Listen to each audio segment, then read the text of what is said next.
Parvez, as you just explained, when it is such a complicated issue, getting commanders, getting people to fly these aircrafts.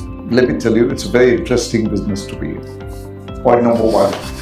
And as G.R.D. Tata said, if you want to make $1 billion in the airline business, you start with $1 billion.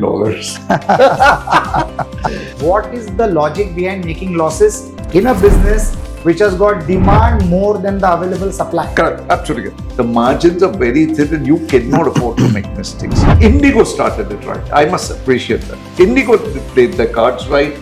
One kind of aircraft. Where did things go wrong even in that scenario is what I fail to understand, because you're actually using your advertising budgets. Malia was a marketing genius. He was very intelligent. And even though I just did give him the plan for the project, which he mentioned in his podcast. Yes. Would you do that today, given the situation the aviation industry is going through right now? No, I would not do it today. It's a very tough business to be in, and the game has become very, very big. Since early December, Indigo, the country's largest airline, has faced significant disruptions. Grounded aircraft, cancelled and delayed flights, crew shortages, disgruntled and frustrated passengers, and increasing government scrutiny. What began as a scheduling problem quickly escalated into a wider aviation and business nightmare. I'm Manuel, and to help us understand what went wrong, why it matters, and what lies ahead, I have with me Parvez Damania, aviation expert and business analyst who I've known since 1993 when he launched Damania Airways. There is no better person at this point of time to put this moment into perspective than Parvez. Also on board, and he created this platform, and also on this podcast, Inspiring Conversation, is my host, Agnelorajesh, a strategic investor in multiple ventures, an entrepreneur, and also a frequent flyer who understands the aviation business, I think, better only after Parvez. So, gentlemen, fasten your seatbelts and come aboard. Parvez, in very, very simple terms, what actually went wrong with Indigo? First and foremost, Mark, thank you very much for inviting me to your podcast. And Agnelorajesh, I'm very honored to be here with you. Pleasure is mine. And I'm sure it'll be an extremely interesting conversation because the topic is of great interest to me. And it's also of interest to everybody who's flying in India, which is a large number of people that are flying in India. I think a lot of things went wrong one after the other. First and foremost, what puzzles me is Indigo is not an airline that started yesterday. It's a 19-year-old airline. And as we all know, it's one of the fastest growing airlines in the world, one of the most successful airlines in the world. And up till now, they had done an exceptional job. Even internationally, it's known. Even as of today, it is still the number one in India. Now, what surprises me is a 19-year-old airline with having manpower, some of the best manpower, not only from India, but from all over the world, fumbling so badly. That is what shocks and surprises me. How can things go wrong so badly? Parvez, we are getting into the festive season. People are flying not just across the country, but all over the world. Was this Indigo fiasco a sudden failure, or it was something that was building up and the industry failed to see? What I am to understand is it started with the problem of flight duty time limitation coming into effect. The government suggested that there should be, first and foremost, flight duty time limitation, it's not there. This is not the first time. It's been there forever. Yeah. Since we were running the airline, the flight duty limitation laws are there. The government just changed the laws. More rest period for the pilots, classification of what a day flight is, what a night flight is. So immediately that coming into effect, the requirement for crew became higher. That is what started the collapse. But what is surprising is that this was informed months and months in advance. So Indigo knew well in advance when the flight duty time limitation new laws were going to come in effect. So they should have planned it accordingly. Now, even what is the other very surprising thing is, even when the government took back the flight duty line, the limitation, see, first of all, what is very shocking, try and understand, the government passes a law saying this is the new flight duty time limitation. And the government, seeing the situation, is forced to take back the law, retract that order, which is very surprising. But they did retract it. But even after retracting, it took days and days for Indigo to come on track. That is what is surprising me. Why did it take so long for it to come on track? So I think multiple things went wrong. But I am very, very sure that it's just not flight duty time limitation. There are definitely some other things which has affected, because one thing cannot collapse for days and days on end. Even after the flight duty time limitation law was taken back, still the collapse continued happening. So this is what is very shocking to me, the whole thing. So I think it's all about implementing safety security of the passengers, of the Of human beings. course, the flight That's the only duty time reason. limitation is for the safety of you and me. Let's be very clear.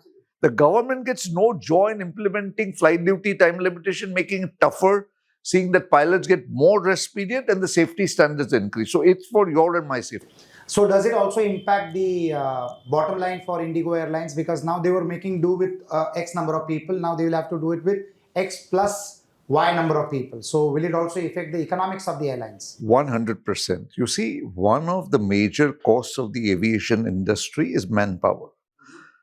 Now, you'll be surprised to know that the salaries for the Indian commanders and Indian co-pilots are almost same as international. It's not that India manpower is cheap and we can get away with it. So, if they could do with lesser number of commanders, it would, of course, be economically more viable for them. And the flight duty time limitation laws coming into effect would definitely affect their economics. The other strange thing is that in the aviation business, we are supposed to file our schedule for the next quarter. So in August, September, Indigo must have filed the schedule for December, January. Now, my point is, this doesn't require rocket science, or it's not some great technology as to how many hours you are flying, how many aircrafts you have, and how many pilots you will need. If you were so sure you didn't have that many pilots, then when you were filing the new schedule for winter schedule, you should have not filed so many flights. So passengers would have known 3 months in advance that there are not 6 flights to Baroda, there are only 5 flights, and they would have booked accordingly. If you are filing a schedule, you are well aware of how many aircrafts you have, how many engineers you have, how many pilots you have. Now, knowing that you file and then you cannot service that many planes with the number of pilots is very surprising. So what you're saying is absolutely right. This will also impact the air ticket fares once these rules are thoroughly implemented by all the airlines, because what we have seen in the last 5 years is the airport taxes have almost tripled. And now with this eye-opener, where the number of pilots required and the crew required is much less than the current demand, when that increases, do the passengers also anticipate a rise in the fares? First and foremost, which is in a way good, because it's a free market economy. The government does not control the fares. So as it is, whether the fares are going up because of the pilots or the fuel, we never know. Right now, see, the concept initially was there's a low-cost carrier and there's a full-service carrier. There is no demarcation now. There's no demarcation line between the low-cost carrier and full-service carrier. There are times when Indigo to Delhi is on economy class 10, 11, 12,000, and it can go up till any amount.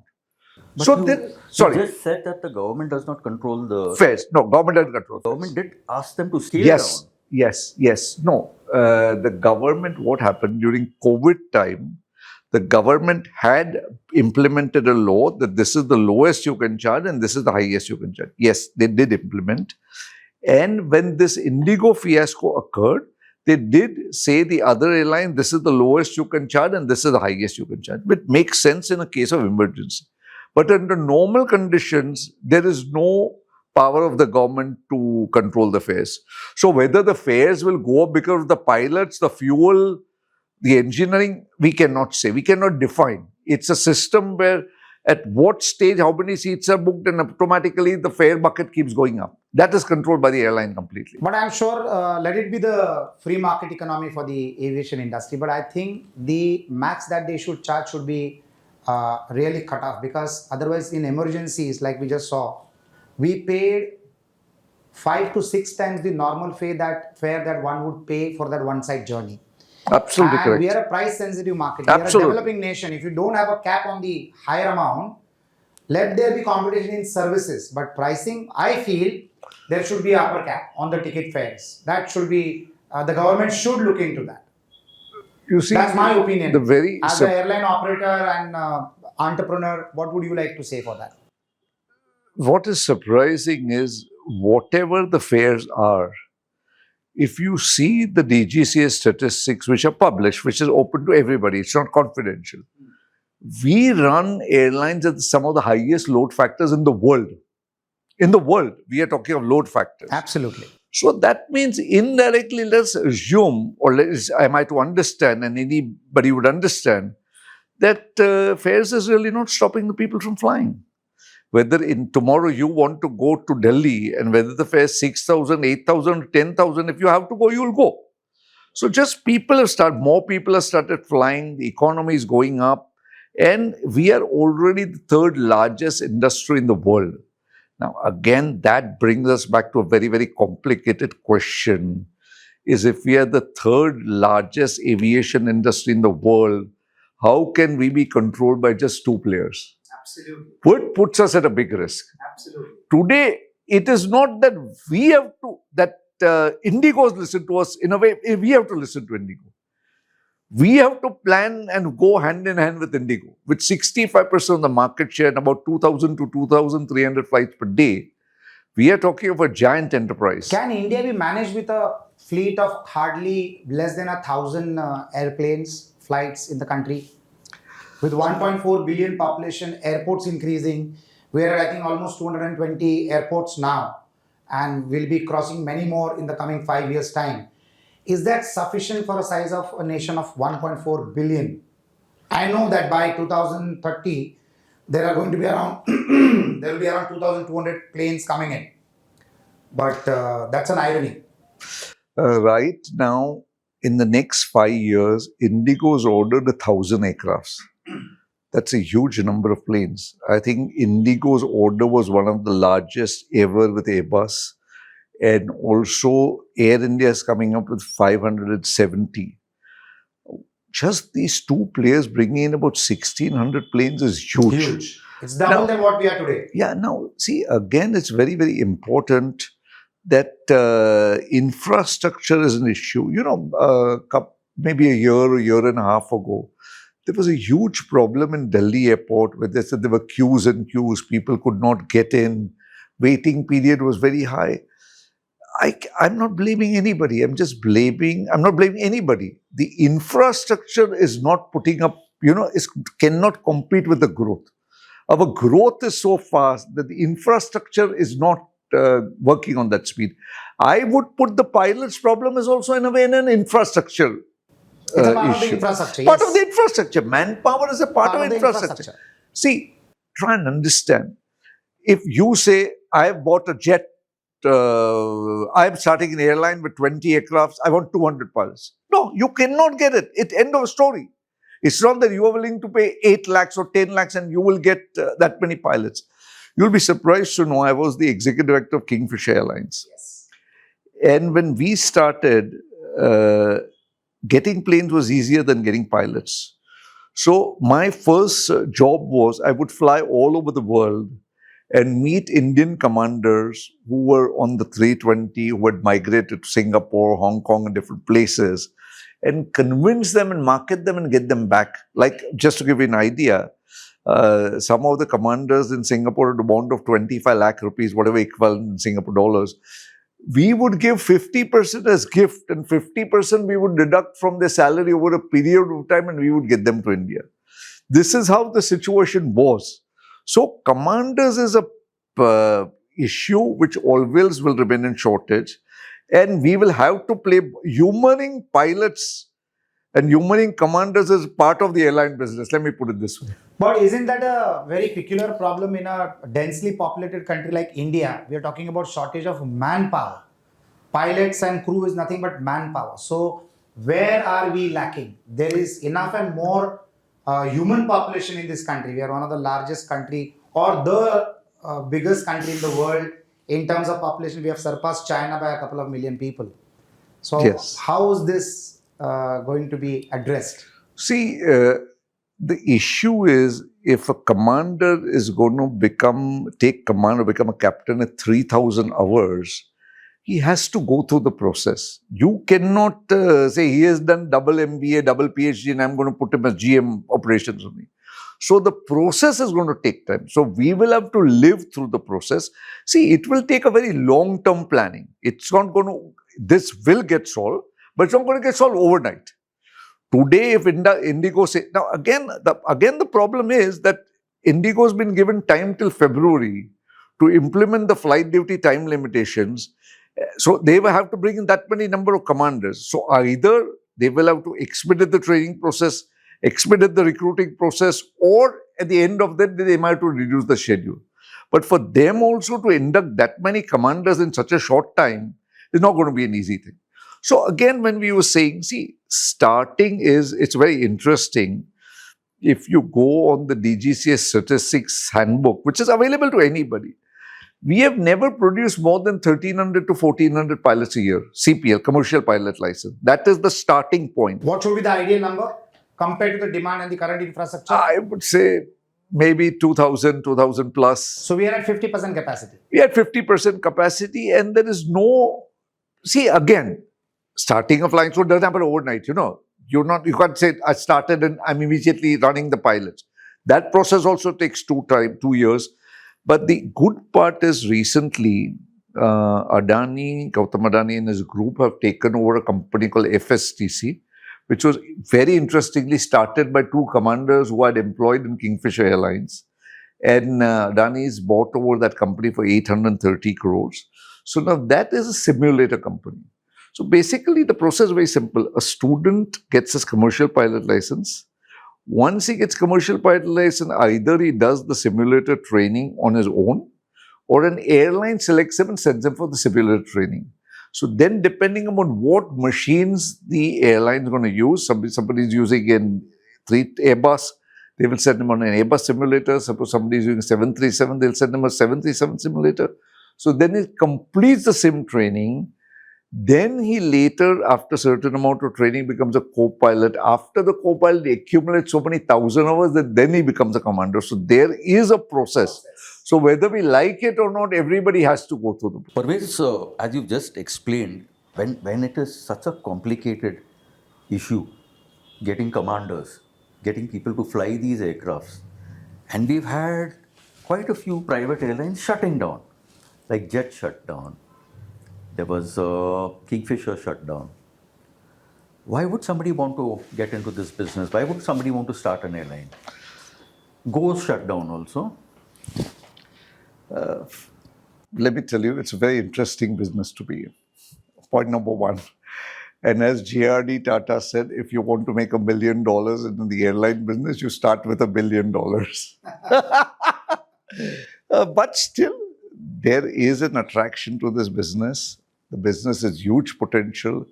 And in a country like India, I think there is a market. And the minister recently in the parliament said, okay, there should be 5 more airlines coming in. I 100% agree with him. There's a huge market and there should be more people coming in. It is very tragic that Kingfisher shut down, Jet Air shut down. Kingfisher and Jet were excellent airlines. Of course, I was part of Kingfisher. My registration was 002, Malia was 001. Malia was the managing director. I was the executive director. Dr. Malia did a fantastic job. He created a great brand.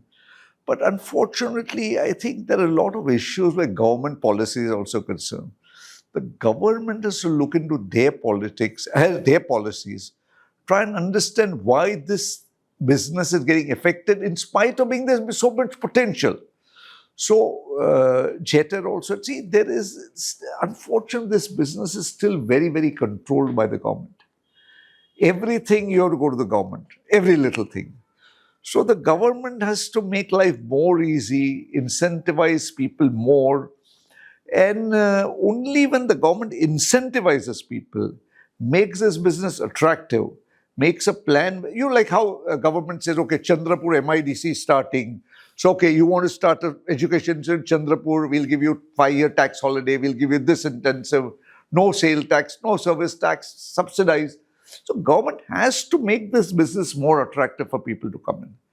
There is a potential, there are players who want to come in, but they're still very hesitant and are scared of what has happened in the past with these business houses. Indigo played their cards right, did a great job. The Tata Group took over India. They are doing a good job, and I think things will keep improving. But this is a tough business to survive, and the problems are not just restricted to the pilots. The other thing that very badly affects aviation is the dollar. You have to remember everything is connected to the US dollar. Your lease rents are in US dollar, your maintenance is in US dollar, your engine hours are engine overall is in US dollars, fuel is in US dollars. So the dollar going up really affects the aviation industry very badly. So the government, plus there's a huge amount of service tax at state level on fuel. So the states have to play ball. See, the government has to treat this industry as an infrastructure. This is not a luxury. You are rich, you are flying. You are rich, you are flying. Poor aadmi train se. I mean, those days are gone. This is an infrastructure industry. If the government wants it, the infrastructure to grow, the country to grow, they have to support airlines, bring in more airlines. Another area that's completely blank, completely nobody is doing is regional carriers. Today, we have so many district headquarters which are not connected to Mumbai. The government should incentivize regional carriers to connect to Mumbai. Baramati, Mumbai, there's no flight. Karad, Mumbai, there is no flight. Ratnagiri, Mumbai, no flight. Akola, Mumbai, no flight. So Chandrapur, the airports all over. But there are no connection. Latur, Mumbai, no flight. So there are district places which have the potential. If the government supports people to start regional carriers or under the Udan scheme, there would be a potential. Definitely. But Udan scheme has been successful, right? Is it happening well? Is it rapidly growing? Or what are the challenges that they face? Again, what is funny for me, Parvez, is that this is the only business that I know of. I operate a lot of businesses. This is the only business that I know of which has losses in spite of a great demand. That is the very strange part. But what is surprising to me is with the load factors we have, okay, chalo, you have started a school, let's assume, and your capacity is 1,000 students. If you are running at 600 students, you'll say, yeah, 1,000 ka capacity is 600 pe to main loss bana, or you have a hotel. But if you started with a capacity of 1,000, you're 1,100 waiting to get in, and then even you make loss. So what is the economics of this business? Because you have been an entrepreneur, you started one of the earliest airlines of this country, which made us very proud at that time having a private airlines. You know the insides of this game. What is the logic behind making losses in a business which has got demand more than the available supply? Correct, absolutely correct. See, the issue is it's a very unforgiving business. The margins are very thin and you cannot afford to make mistakes. Indigo started it right. I must appreciate that. Indigo played the cards right. One kind of aircraft, Indigo standardized it. That is very important. Their success story is there was just exact replica of each aircraft. One of the reasons, I'm sorry to say, one of the reasons which Kingfisher had a problem, too many aircrafts, too many different kind of aircraft, too many different things. That affected, that's a different story of Kingfisher. You know, we'd be talking to it for 2 days. But Indigo got it right, which is very impressive.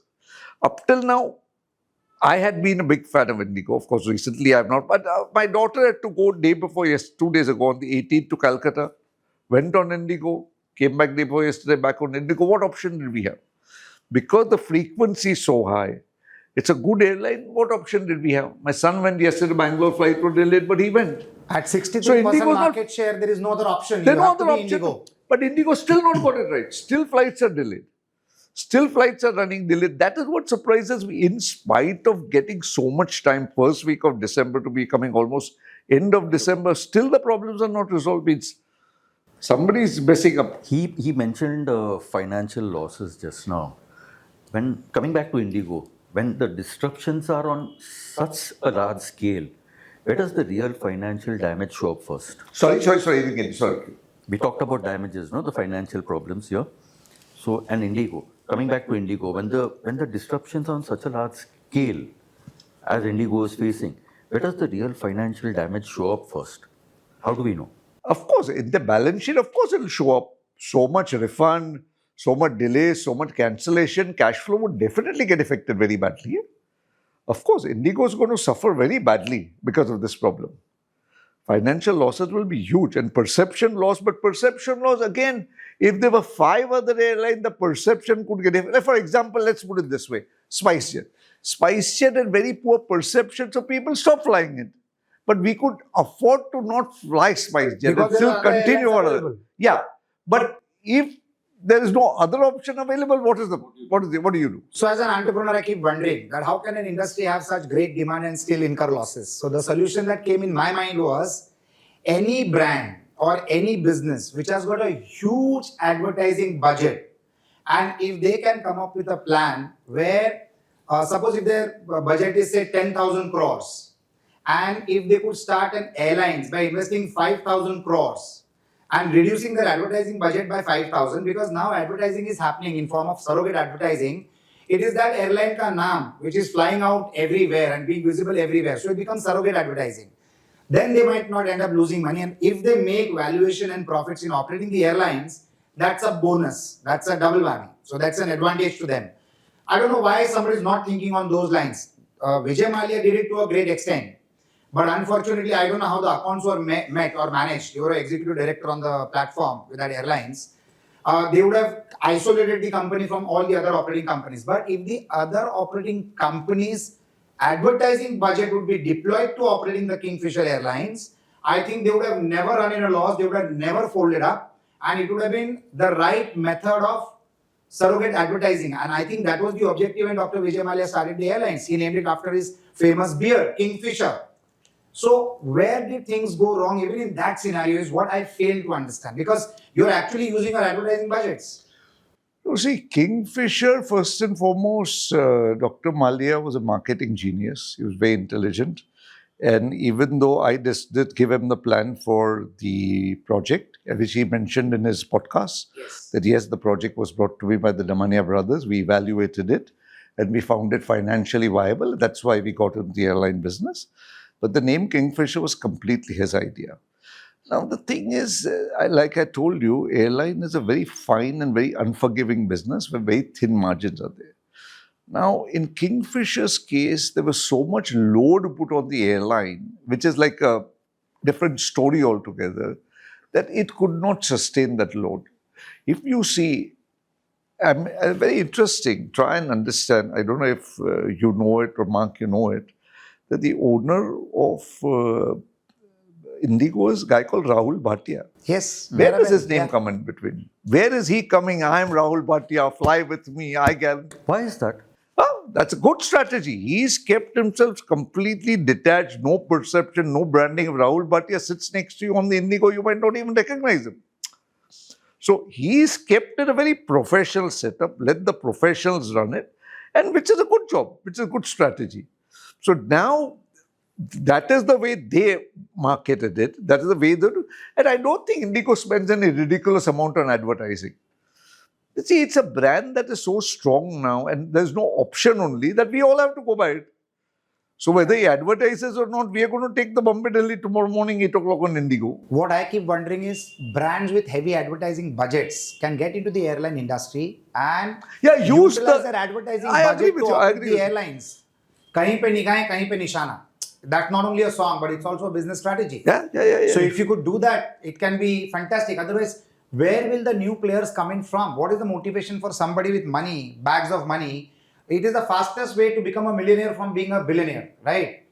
You start an airlines, you're a billionaire. And by the time you're 5 years in the business, you become a millionaire. And you run 5 more years and you're a fugitive. So, But do you know something? What you are saying, I want to tell you something interesting. What you were saying, Sahara did it before Kingfisher.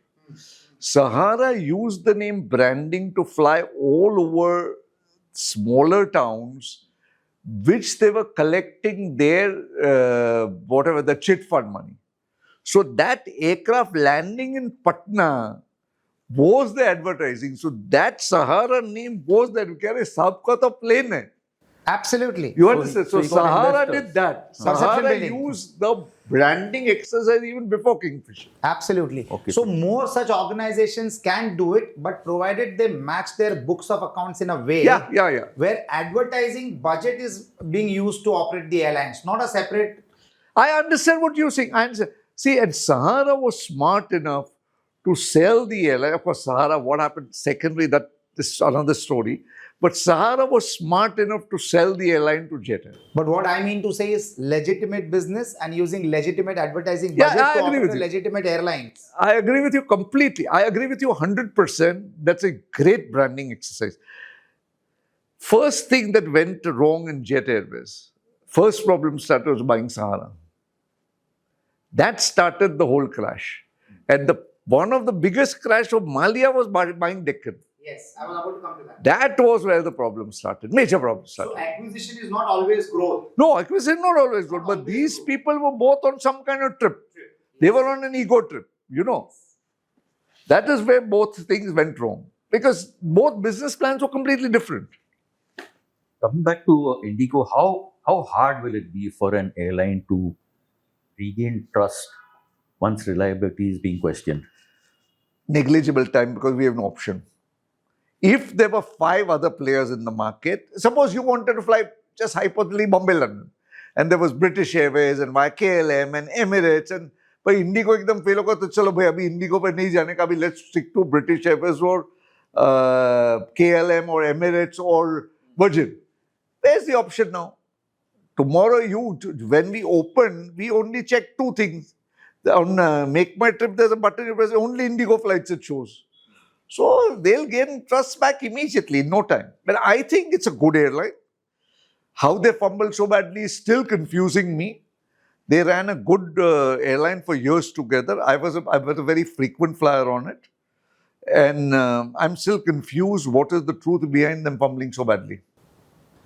How do you rate UDAN as a scheme? And what is the current scenario of UDAN? I don't think people know much about UDAN as a scheme, UDAN as an option, and how growth of UDAN can help India grow faster. First and foremost, let me tell you something. This government, the BJP government, has been very supportive towards the aviation industry. They've done a fantastic job. The number of airports that have come up is great. I'm not a big fan of the idea of them giving away so many airports to one individual player, because that puts us again at a very big risk. That is the Indigo airports then. Yeah, that puts us at a very big risk, and our children and children's children are going to suffer because they give it away for 50 years. So what the government policy was that I cannot comment on, but the UDAN scheme is an excellent scheme. It has great potential, and people should come forward and take advantage of the scheme where the government subsidizes the route, but then they're subsidizing new routes.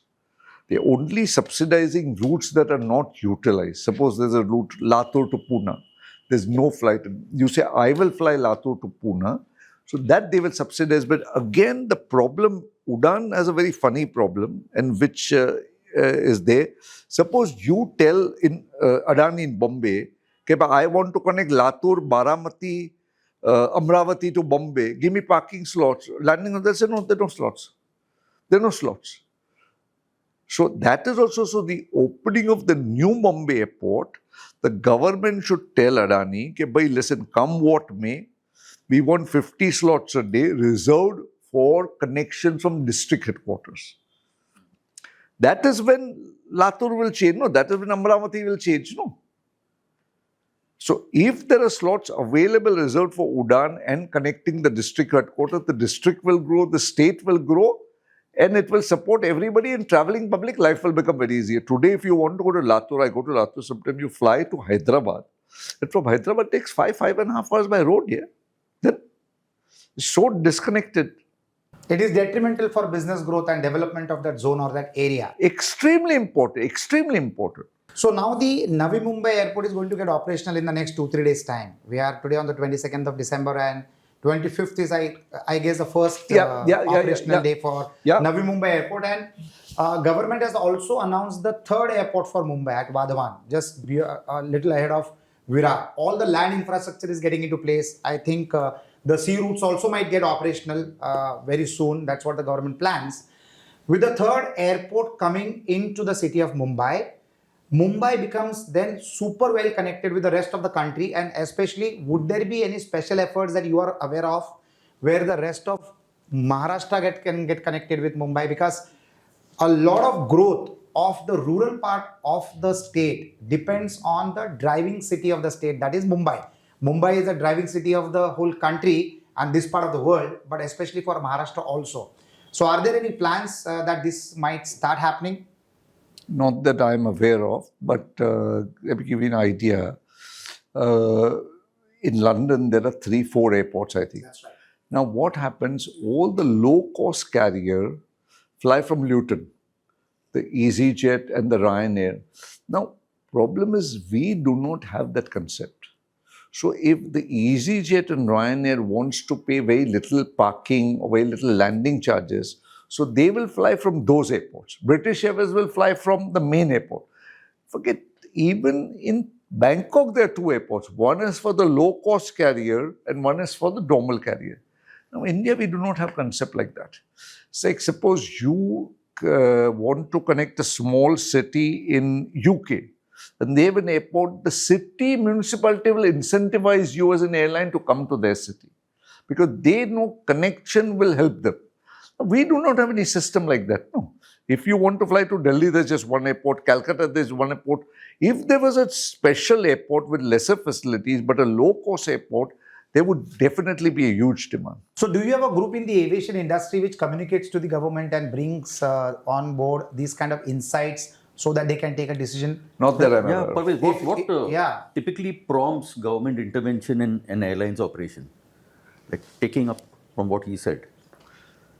Only when certain emergencies like this occur. Otherwise, the government really doesn't interfere. The government laws are there, but on a day-to-day basis, the government doesn't interfere. And they would not have the infrastructure, manpower. The DGCA does not have that much manpower or infrastructure to interfere on a day-to-day basis, and they should not. So you don't have a trade body or a group of entrepreneurs from the aviation industry where you can communicate to the government proactively, bring Not that I'm aware of. Parvez, coming back to Indigo, do these recent government regulations help to stabilize the crisis or complicate them? But first of all, the flight duty time limitation laws are neither to stabilize or complicate the crisis.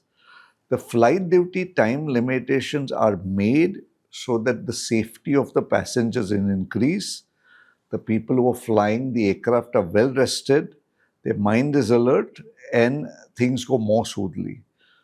In the short run, Indigo may have a problem of shortage of pilots. That is why they might suffer. But in the long run, it's a great rule that the government has brought in, and it is positive action for everybody.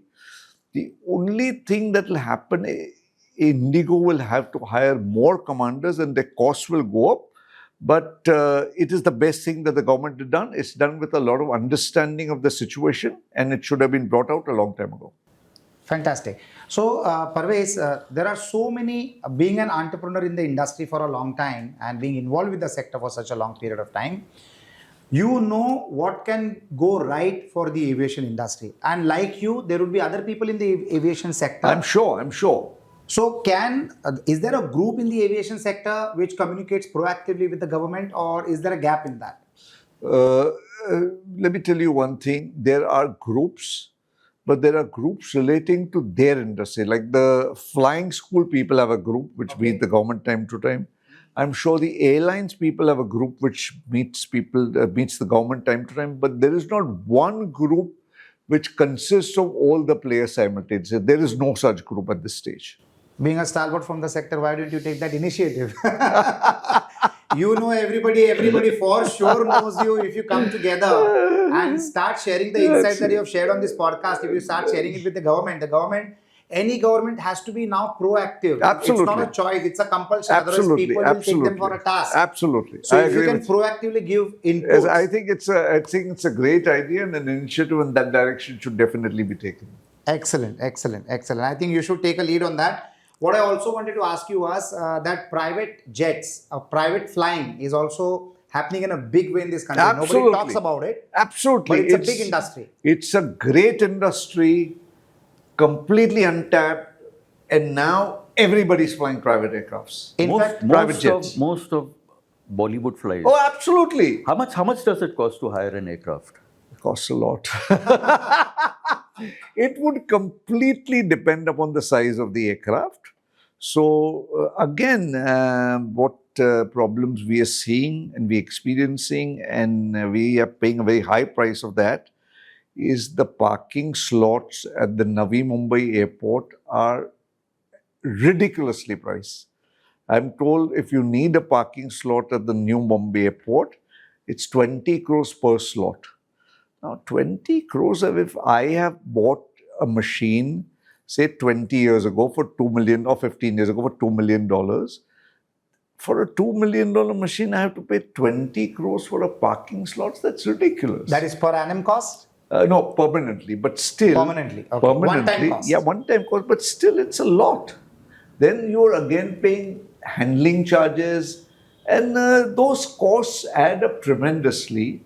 Again, if the government wants the private jet industry to grow, which is called general aviation, it's a huge potential and a great industry, but the government has to talk to Adani Group, because they control most of the airports, to see that the costs are in check, and they are not ridiculously priced. I do fly private jets at times, so I have a pretty good idea of how expensive it is.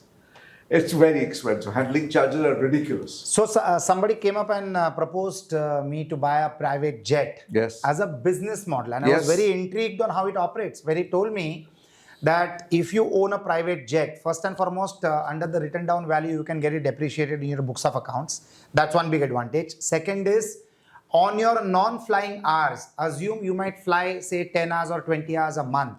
But during your non-flying hours, the aircraft is totally managed by this company, operated by this company. The pilots are from that company, and they also bring in business to make sure that your aircraft stays as long as possible in the sky, which is what it is meant to do. And you not only repay the aircraft cost, but you also start making operational profits on it. And you get loans up to 8 to 12 years to buy a private aircraft. And you can buy a private aircraft like buying a home, where the down payment is only 10% and 90% is repaid over a period of 8 to 12 years. Now, with such interesting propositions, I think the private aircraft ownership segment can grow. The private aircraft segment is growing, but I think still there's a huge potential for a business enterprise like this. Again, the interesting part is India being such an interesting and such a large market, there is a demand for a 6-seater turboprop, there's a demand for a 6-seater jet, the demand for a 10-seater jet, the demand for a 14-seater jet. The market is huge.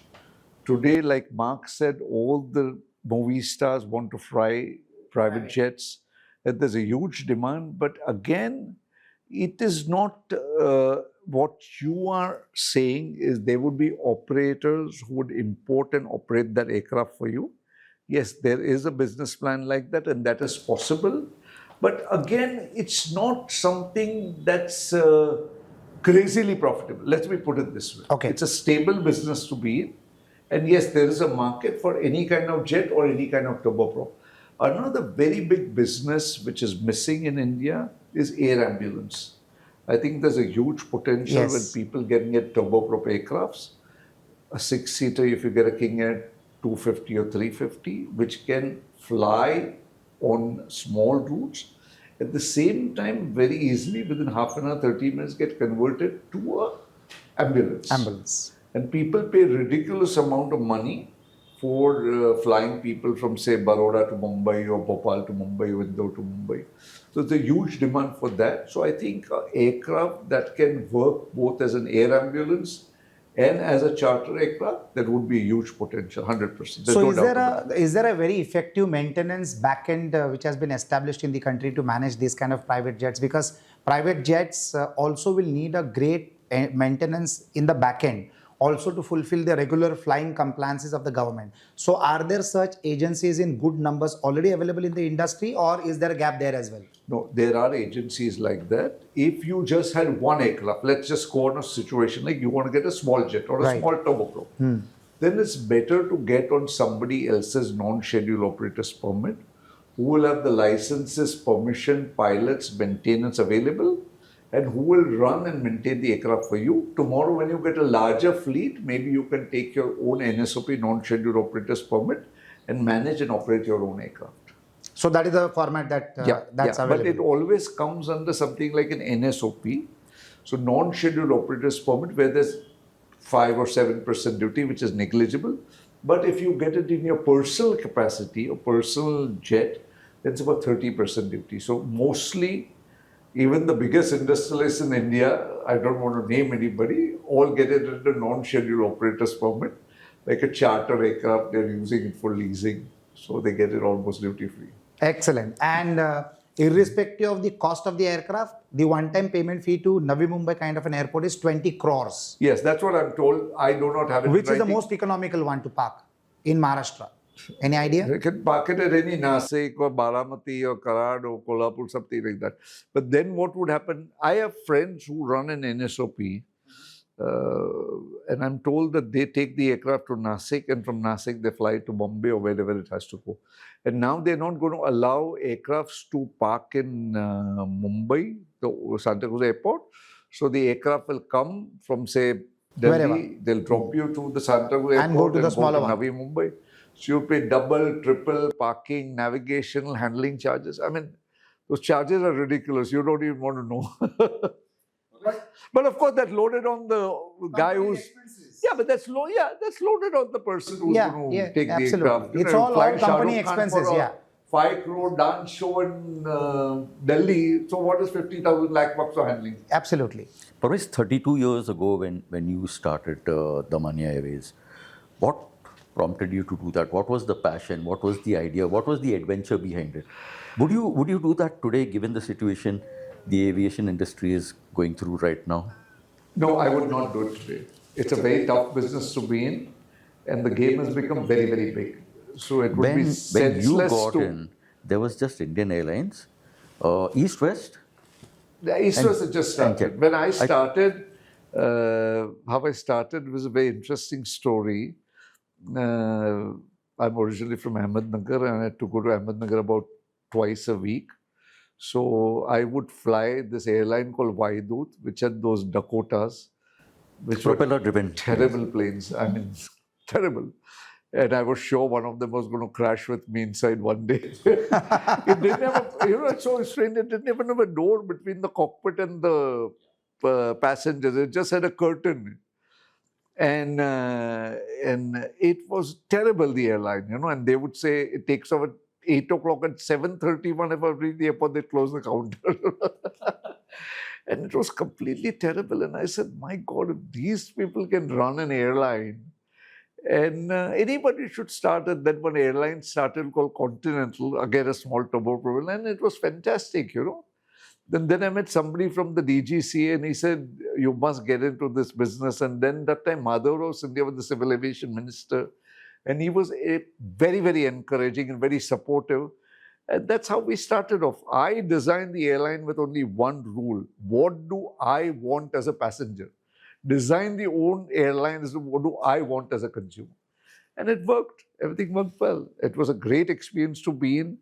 But I was very sure when I started it that sustaining this industry and remaining in the industry is a tough call. So I said, let's make a brand, and within 2.5 years, sell it off and get out. You sold to NEPC? No, I sold it to NEPC. Thank God, Naresh Goel went to jail. Subroto Roy Sala went to jail. Taqiyuddin Wahid got shot, and I am here sitting with friends and enjoying my time. And sharing your And sharing the experiences. stories. Well, with this statement, I'm sure nobody is going to be taking the risk of getting into an airline business for sure. Excellent. So, No, but it was a great time. I think these people were pioneers, that they got into an industry which was completely not supported by the government at that time. The government was in huge support of Air India and Indian Airlines at that time. And surviving was very tough. Still, people survived, made a brand, delivered excellent service to the passengers. And I think it was a great experience to be in. I want to interrupt you here. You talked about great service to passengers. How did you convince the government to let you serve alcohol on board a domestic flight? You're the only airline and the first airline to start that. How did you get this done? No, I mean, there was no big hassle. I mean, there was no great issue. The government just gave the permission.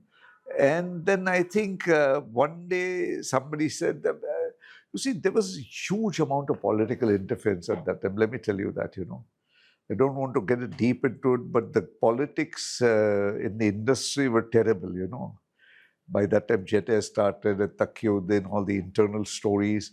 So one day, just government said, shut off my airline for a week, which affected me very, very badly. They didn't renew my license, saying 3 months ago, somebody had a fight on the aircraft because they were drunk, and that's why we are suspending your license. I mean, 3 months ago. And then after I managed the system, after a week, I was allowed to fly again, and things got back to normal. And that time, the government said no alcohol to be served on the flight. From that time, alcohol serving stopped. I think one global historical story about the airlines business is Virgin Airlines by Richard Branson. And that time, I think there are a lot of stories online where British Airways, which is a national carrier for UK, for the London government, whatever, they gave a lot of trouble to this man, this one man. But I think he's one sole survivor in the whole world which has fought those kind of challenges, sustained, survived, and grown. He's existing. He's not shot dead, never went behind bars, and still doing loads of businesses. I was at Delhi Economic Times conference, and he was sitting next to me. I got him to sign his book for me.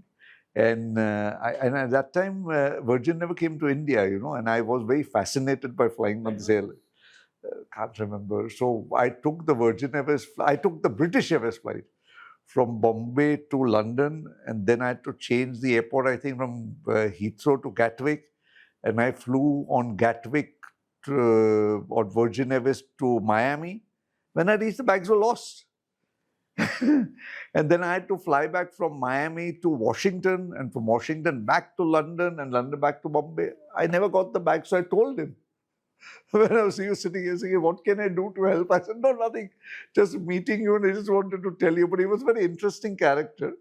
Well, when they started Bombay-London sector, I flew on that, and it was an experience. I got the similar experience when I started flying Kingfisher. Yeah. So the customer satisfaction level was another space, altogether another way of how a customer can be made comfortable and welcomed. So I think they focused a lot on customer experiences in real time, not conversation, real time. But he is one airline operator who has seen the highs and the lows of the industry and still done a great deal. And I love the way he launched his airlines in India with the Dabbawalas.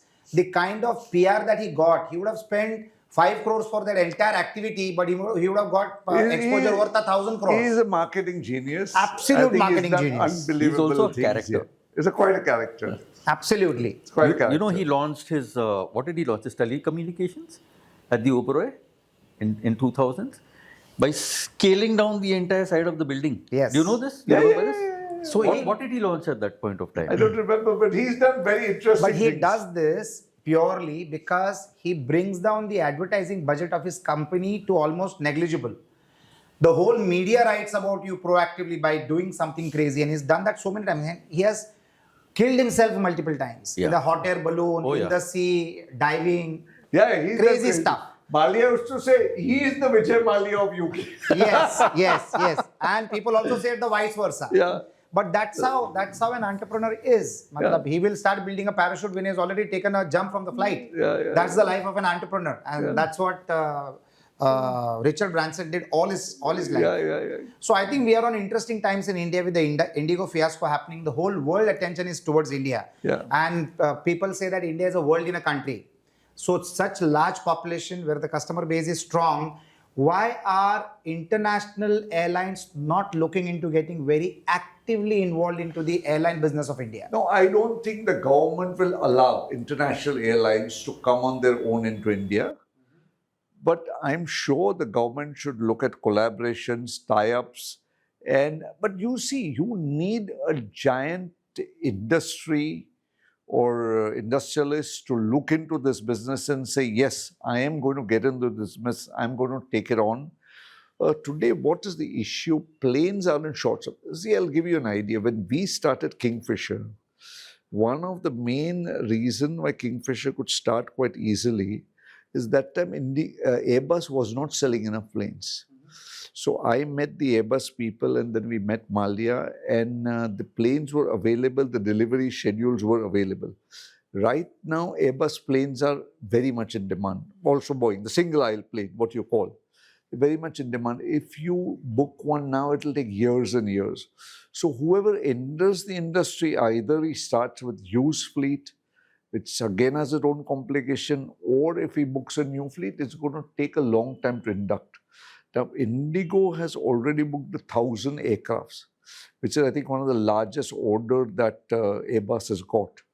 And Air India has got 570 aircraft booked. So when a new player comes in, when will he get the slots, when he will get the deliveries? And you see, every time an airline failed, for example, Jet Air, Kingfisher, Go Air, Indigo immediately gobbled up the spots, the parking slots and the timings. You see, you can only take off certain number of times from Bombay Airport. Say. If all the slots are sold or given away, if all the parking lots are taken away, it's very difficult for a new game to come in. When Go Air closed down, they said, we are allotting these slots at the parking lot temporarily. Why temporarily? Temporary became permanent, now they're with Indigo. So a new player cannot come in and try and stabilize Indigo. Is it possible? New player can come in and stabilize, but it's a process that's going to take a large number of years. Overnight, it's not going to happen, whoever it may be. Even the largest industrialists in India can come in, it's not going to be overnight. So it's a time-consuming process. They're going to sustain the game over a period of years. They're going to build the brand. It's not going to be an easy thing. A lot of businesses today are getting into the revenue share model. Like I also operate restaurants, Ante Spa Cuisine. Now there are a lot of landlords who are now getting into giving the restaurant space on revenue share. So if your revenue is less, the landlord gets a lesser share. If it is more, I understand. So do you think the government should play? Do you think the government should play a similar revenue share model with all the airline operators so that the business becomes sustainable and the nation grows? The priority is the nation growing. Is that a possibility, or can you recommend that? If the government wanted to run a proper airline, then they should have run not operating the airlines. That is not the cup of tea that they realized it, so they gave it away. But can there be a revenue share model with the ground infrastructure that the government has with the airline operators, so that if the airlines is connected to the revenue share model, their sustainability improves? Is there a possibility? Can that be a possibility? No, very difficult to. My point is, government. But what do you think of the model? Assume that the government agrees. Model is very interesting. I would rather the government take out packages, like how the government would say this is a backward district and we want the industrialists to come into the backward district. And if they want to, or a state, say the government wants, say, a huge industry to come in Jammu and Kashmir. Then they will say, okay, you put up the industry, this is the support we'll give, this is how we'll incentivize you, this is the way we'll help you grow. So government has to come up with a package to make the industry more attractive, where people will say, okay, but I'll give you an airport, I'll guarantee you so many parking slots, I'll give you. That way the government has to incentivize the new players, so new players come in. Which the government is doing in the Udan scheme. I think the unfilled seats are paid for by the government. The government is doing in the Udan scheme. Yes. But you see, the operators in the Udan scheme are very tiny and they do not have a large infrastructure and large investment.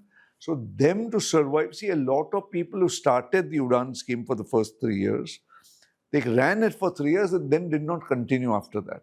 So again, even in the Udan scheme, not too many very large players are there. Now, you are saying a large industrialist, yeah, if a large industrialist can say, okay, I am going to put 25 ATRs specifically for the Udan scheme and they go to the government, they say, come, I'm going to connect every district of Maharashtra. You incentivize me by writing down so many states. You tell Adani that I must have so many parking spots. That kind of package would definitely work. That kind of situation would definitely work. In every state it would work. And I'm sure that would be happening. That has to happen because people have to commute. People have to travel. That's how the nation gets built. People are, you'd be surprised, Kolhapur is halfway to Bombay, Goa, and Kolhapur tickets are 9, 10, 11, 12,000 all the time. Because only Star Air flies Kolhapur. Star Air is doing a good job in this market, slowly, but they are stabilized. Yeah. So that's kind of thing. So people are paying because you want to go to Kolhapur, otherwise you take a 7-8 hour drive. So you'll pay. So there you're not going to say, no, nahi, mere ko dusra 1 ghante ke baad Indigo pe jaunga, 1 ghante ke baad Spice pe jaunga. What would be the success formula of Parvez Damania if he wants to relaunch airlines today? What can be the wish list? What can be the success formula? What can be the right? It's not going to be a lone journey. He's intelligent enough to say no. Who can be the right stakeholders along with you? That I get. That's what I'm saying. That's what I'm saying. If you have the right choice of the stakeholders along with you, yes, that is possible. with your expertise Then and that's your possible. past experiences, what can be the success formula that you can put together, including government accepting some formulas that you might have on your mind? What can that formula be? This game can only work if the government takes certain responsibility. Government understands, yes, this industry is an infrastructure industry, and whether it's the state government or central government, we've got to support this industry and make the regional carrier industry grow. So yes, if the government comes up with a situation, there would be a market and that would be a possibility, and yes, the economics would work for that. So that is the operational support from the government side. Let us manifest that they have said a yes to that. What is the next element that you would want in terms of a stakeholder with you who can make this happen? Again, you're asking who is going to take on board. Yeah. Or what would he do for managing the finance part of the business? That's what I'm saying. An industrial house or an investor should say, yes, in spite of so many airlines folding up, I still believe there's potential for this industry and decide to invest. And what is the kind of startup fund required to start an airlines today? The budget. So that an industrialist who is listening to this podcast might give you a call after this. Very, very, very difficult to say. $1 billion?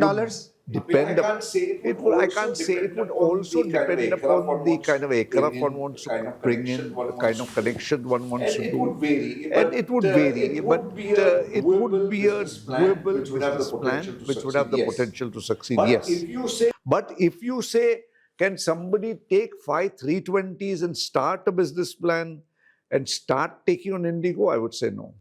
It's a foolhardy plan because you got to have the power. Starting an airline is easy. Sustaining it over a period of time is more difficult. And what is the explanation? What is the concept called wet lease and dry lease? If you can just explain it to the audience. Wet lease is when you get suppose somebody gets a plane which doesn't exist in India. Let's just go for assumption. So then one is to get it on wet lease, means the pilots, engineers, everybody comes with that. And you pay the wet lease charges per hour. And dry lease is where you just get the aircraft and you take care of everything. So I think almost all airlines in India are using the concept of dry lease.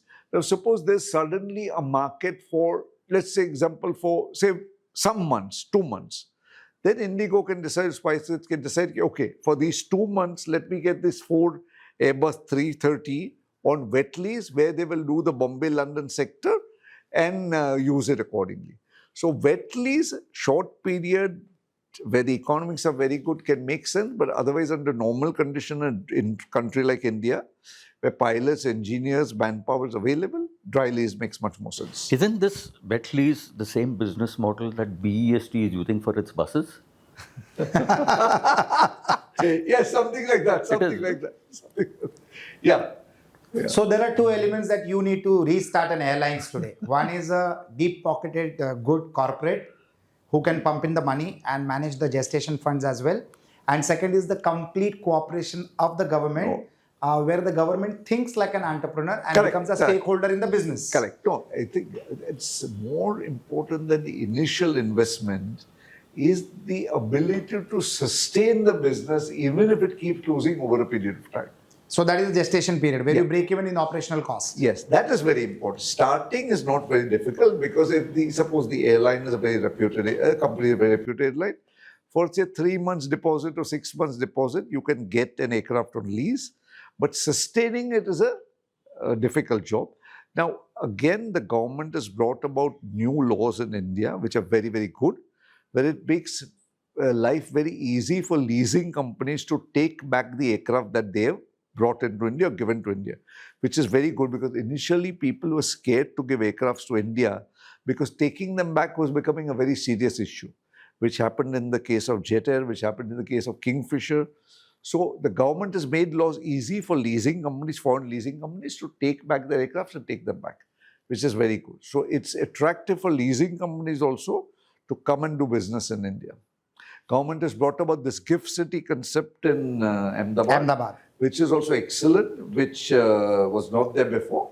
So the government is doing everything possible. I'm not saying the government is not doing.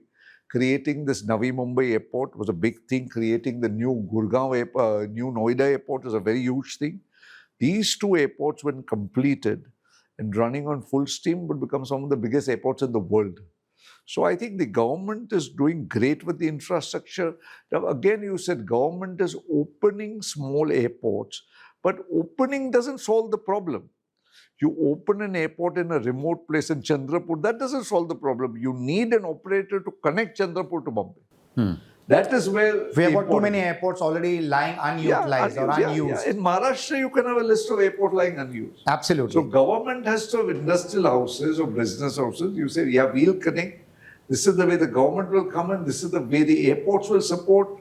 So everybody has to play the game together for it to succeed. Parvez, why hasn't the sea route been exploited or been successful? We tried seaplanes from Mumbai to Ratnagiri to Sindhudurg. Why has it not taken off? Seaplanes are very expensive to operate. You see, the size of the seaplane is very tiny. 9-seater, 10-seater. You don't get huge seaplanes. So now the economics of that are very difficult to work out. Now, again, the interesting thing is not connecting the sea routes, but connecting the lakes. Yeah. There are a number of large lakes which could be connected by these seaplanes. There is again a market for it. There's a potential for it.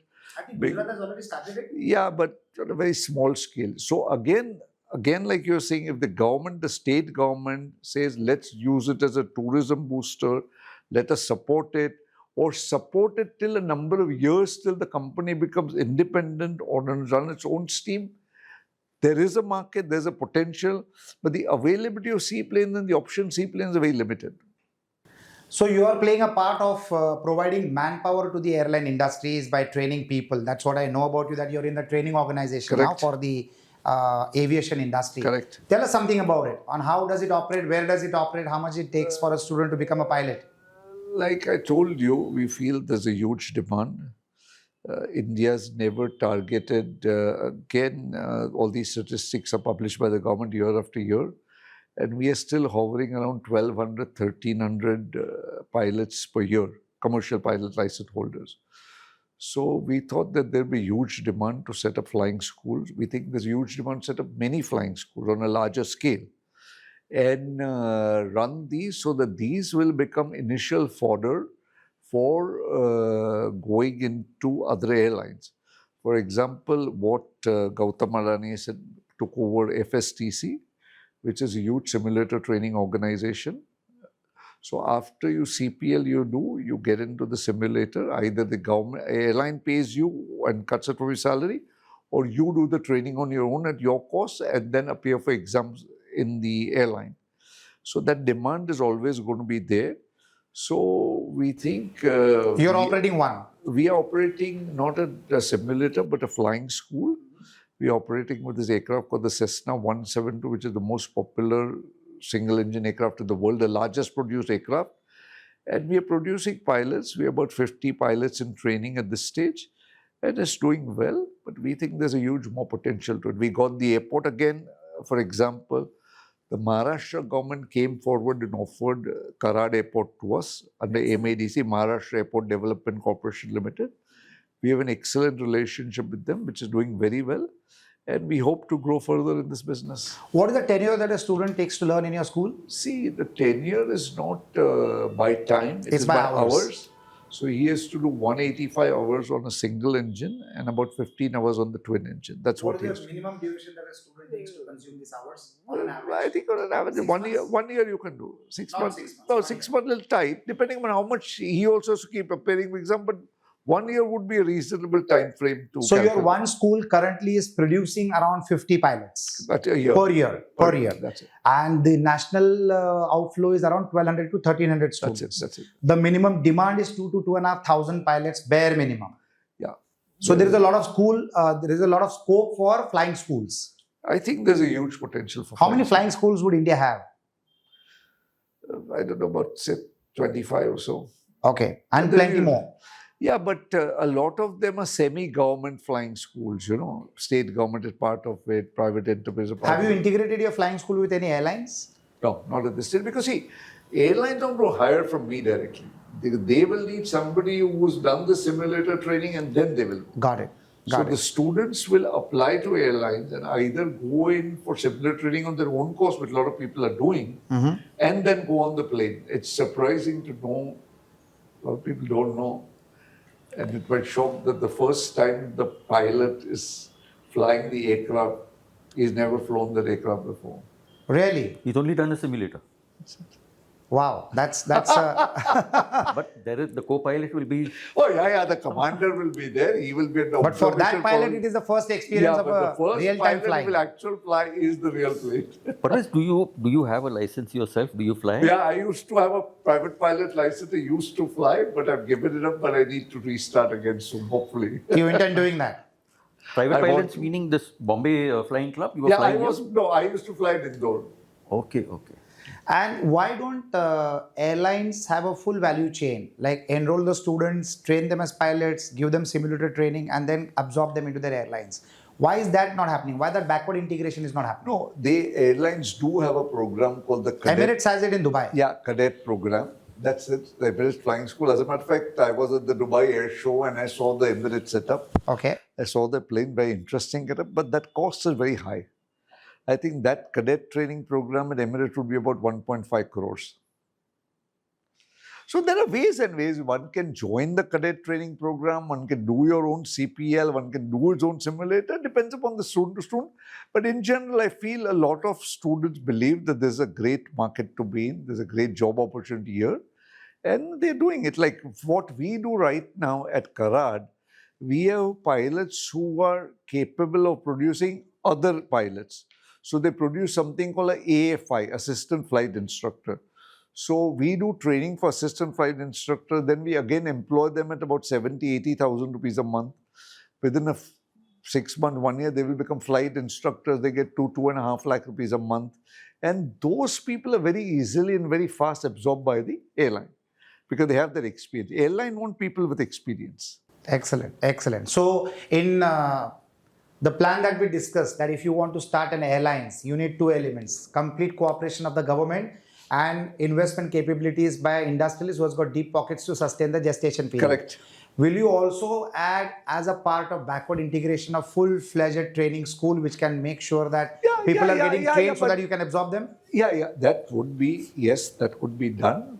But that is not a make or break thing to take decision to start an airline. Let me- Absolutely. But this can be one of the... Yeah, this can be. Of course, this One can of the be. elements of This the can venture. be, This can be. But you see, the company, the airline may not require that many pilots that the flying school may produce. So that can be, yes, but it's not a must. I think the ability to start believing in the industry and the ability to sustain the airline is very important. And one believes, yes, there is a potential. I'm going to sustain for 3 years, 5 years, and ultimately it's going to make sense, which it will in the long run, which would definitely will. See, the Tatas also bought Air India I don't know exactly what they paid, but they bought a company that had huge amount of debts and a lot of issues because they believed in the company and they believed in the business. Absolutely. So what's the way forward for Parvez Damania?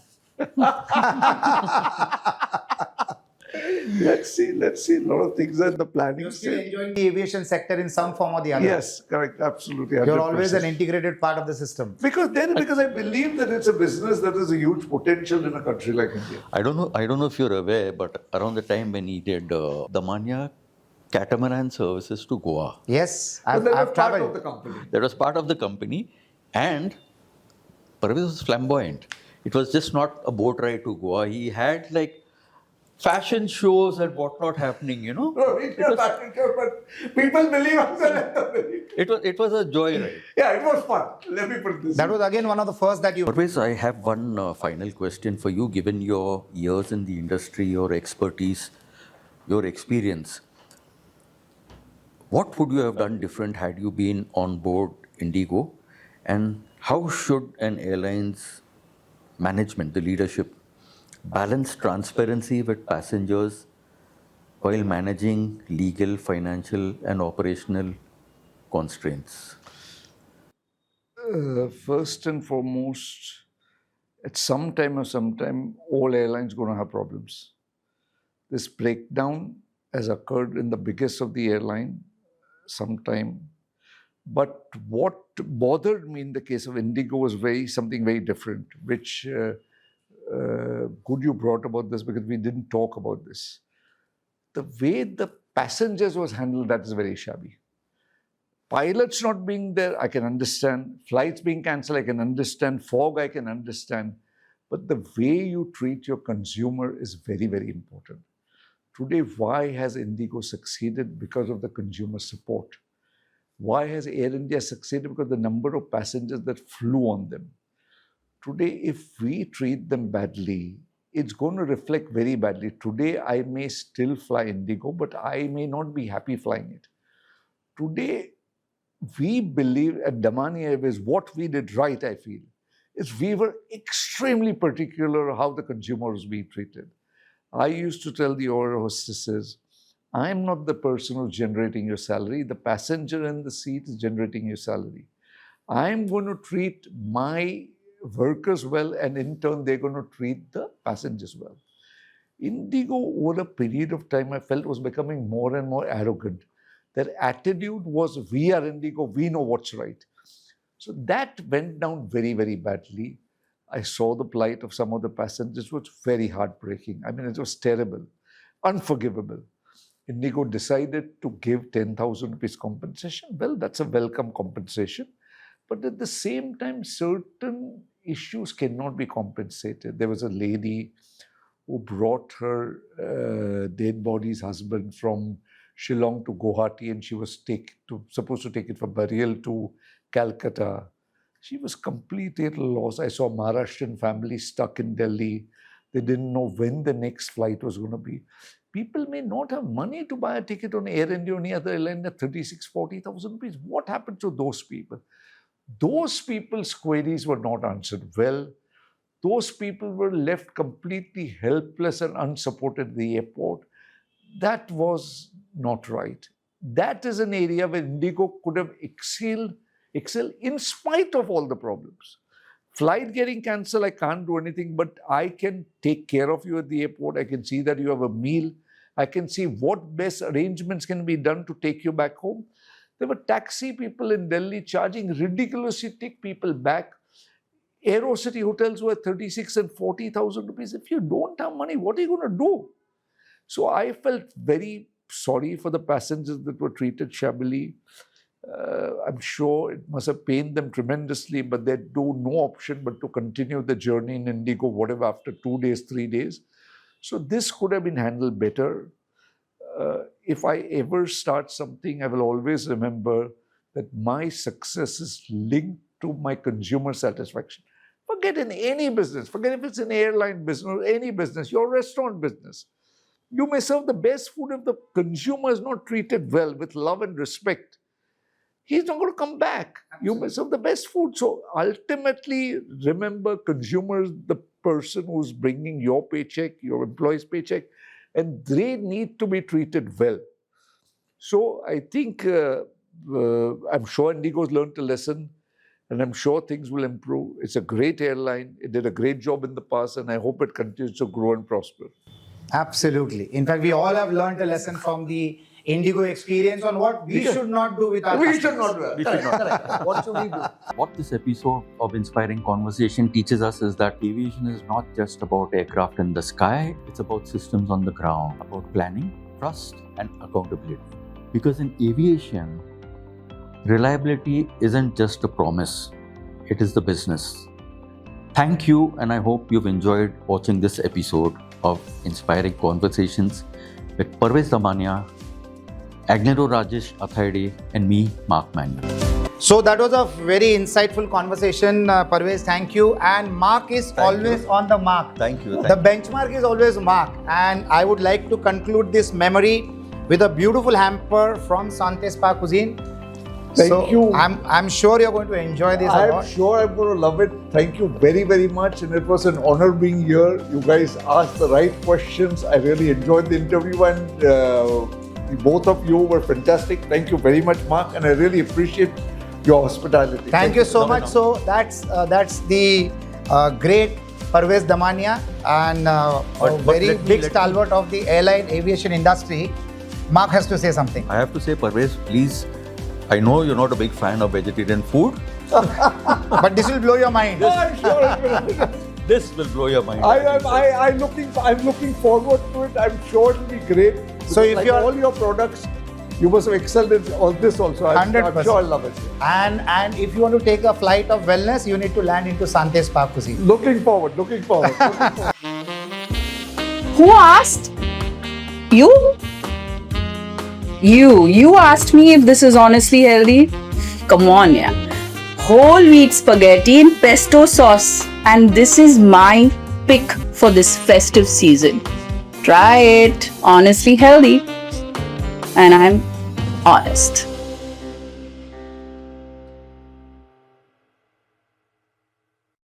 I work with the Konark Cancer Foundation. If you know of anyone who needs to do cancer treatment, please get in touch with us. Everything will be done by the foundation. You just need to get in touch with us. You just need to inform us, and we'll do everything that needs to be done to save the life. You can do the good deed just by referring somebody who needs assistance and who's suffering from cancer. The entire treatment is going to be totally free of cost. Please get in touch with us at Konark Cancer Foundation. Thank you.